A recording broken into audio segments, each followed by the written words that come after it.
The Minotaur, a terrifying mythical beast with the body of a man and the head of a bull, was born to Pasiphae, the wife of King Minos, one of the three sons of Zeus and Europa, from a bull sent to the island of Crete by Poseidon, the lord of the seas.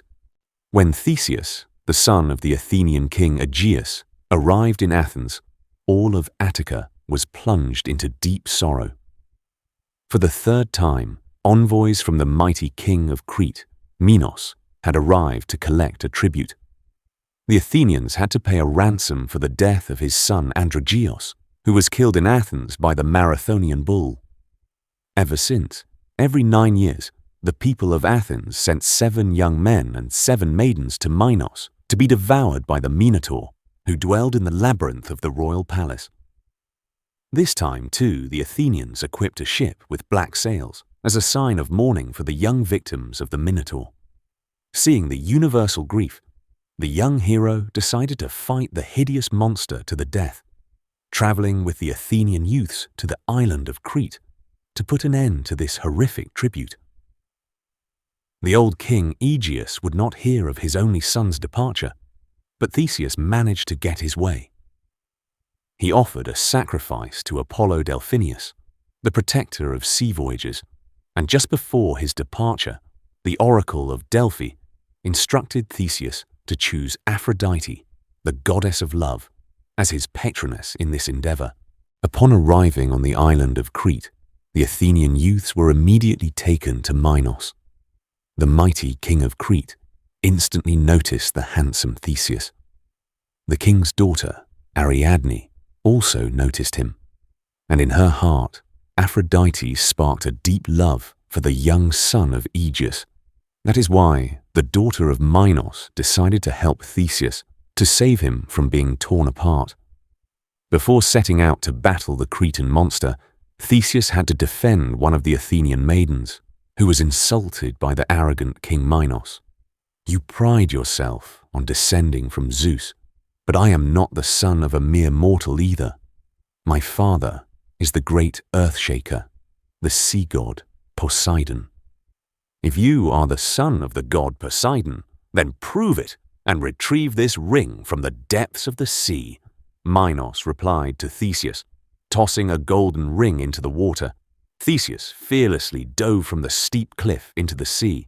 As soon as the waves closed over the hero's head, he was caught by the herald of the depths, Triton, the son of Poseidon and Amphitrite.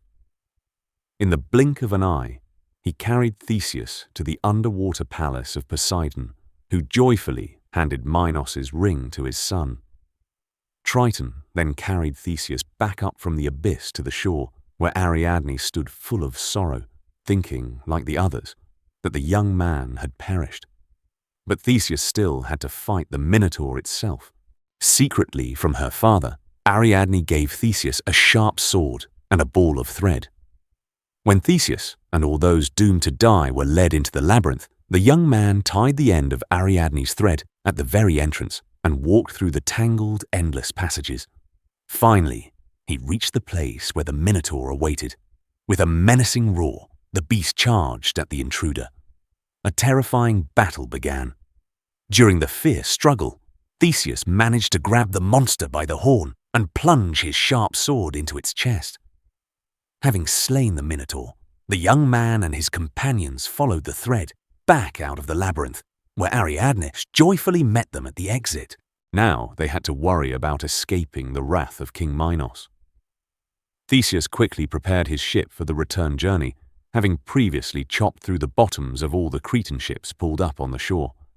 Ariadne, deeply in love with Theseus, followed him. On their way back, the travelers went ashore on Naxos, where they decided to spend the night.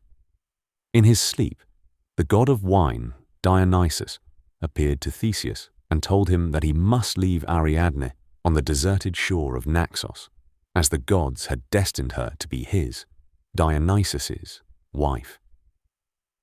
Theseus woke up and, filled with sorrow, quickly prepared to leave, obeying the will of the gods. Thus, Ariadne became a goddess and the wife of the great Dionysus. And so, Theseus's ship sped swiftly across the azure sea on its black sails. Grief-stricken by the loss of Ariadne, Theseus forgot the promise he had made to Aegeus to replace the black sails with white ones in the event of his victory over the Minotaur. Aegeus was waiting for his son on a high cliff by the sea. Suddenly, a black dot appeared in the distance, rapidly approaching the shore. It was his son's ship, but white sails did not gleam in the sun. This meant Theseus had perished. In despair, Aegeus threw himself into the sea, drowning in its depths. And ever since that time, this sea has been called the Aegean.